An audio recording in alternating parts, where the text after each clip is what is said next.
আসসালামু আলাইকুম। আশা করি সবাই ভালো আছেন। আজকের ভিডিওর টপিক হচ্ছে যে মাছের ইন্টারনাল প্যারাসাইটে যদি আক্রান্ত হয় তাহলে কিভাবে ট্রিটমেন্ট দেব।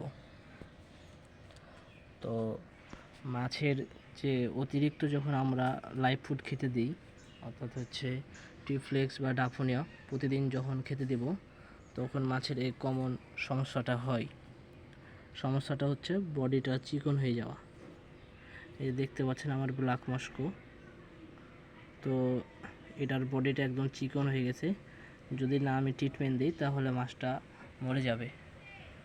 তো এই ট্রিটমেন্টের জন্য এখন কী ধরনের ওষুধ দিতে হবে তা আপনাদেরকে দেখাবো। তো আশা করি ভিডিওটি আপনারা শেষ পর্যন্ত দেখবেন। তো আপনারা আমার হাতে যে ওষুধটা আছে এটা হচ্ছে টেট্রাসিনা। আমি এই ওষুধটা দিই। আপনারা ফ্লাজেল ওষুধটাও ব্যবহার করতে পারেন, ওটাও খুব কার্যকর। আমি এখন এটা ইউজ করতেছি। তো আমি 2টা করে ক্যাপসুল দেব, 2টা দানাদার খাবার জন্য। এটা হচ্ছে পাউডার খাবারের জন্য, আর এটা হচ্ছে দানাদার। এগুলো হচ্ছে আমার বড় মাছকে দেব এইগুলা। তো আপনারা দেখেন আমি কিভাবে কি করি। তো আমি 2টা করে গুলে নেব এটাতে।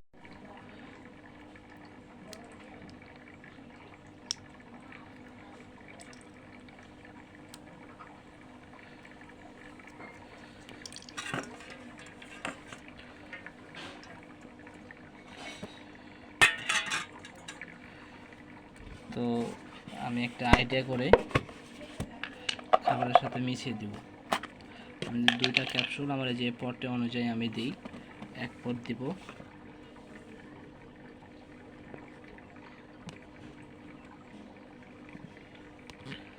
জাস্ট এটুকু আমি দেব। খেয়াল করতে হবে যেন একদম তরল যেন না হয়ে যায়, পাতলা যেন না হয়, তাহলে আবার শুকাতে অনেক সমস্যা হবে। আপনার শুকনো অবস্থায় যেন থাকে। আমি এভাবে প্রতিনিয়ত করি। তা আমার একটা মাপ নেওয়া আছে, যার কারণে আর প্রবলেম হয় না।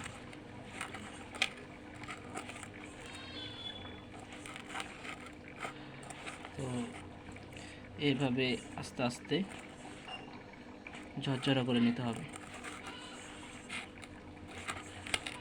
এখন যদি আমি মাছকে দিই, এটা হচ্ছে পানিতে ডুবে যাবে। এই জন্য আমি রোদে শুকাতে দেব। শুকার পরে হচ্ছে যদি একদম ঝরঝরে হয়ে থাকে তাহলে আর কোনো ব্লেন্ডার করব না।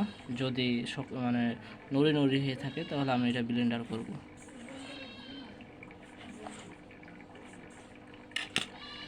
আমার তৈরি হয়ে গেলে খাবারটা, এখন হচ্ছে আমি আমার শুকানোর পর আমি আমার মাছকে খেতে দেব।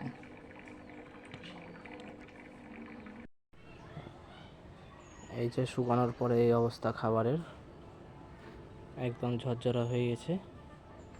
এখন আমি আমার মাছগুলোকে দিব। এগুলো খাবার পানির সাথে মিশবে না, উপরে ভাসবে। তো সুন্দরভাবে গাপ্পি যে কোনো সাইজের বাচ্চা খেতে পারবে।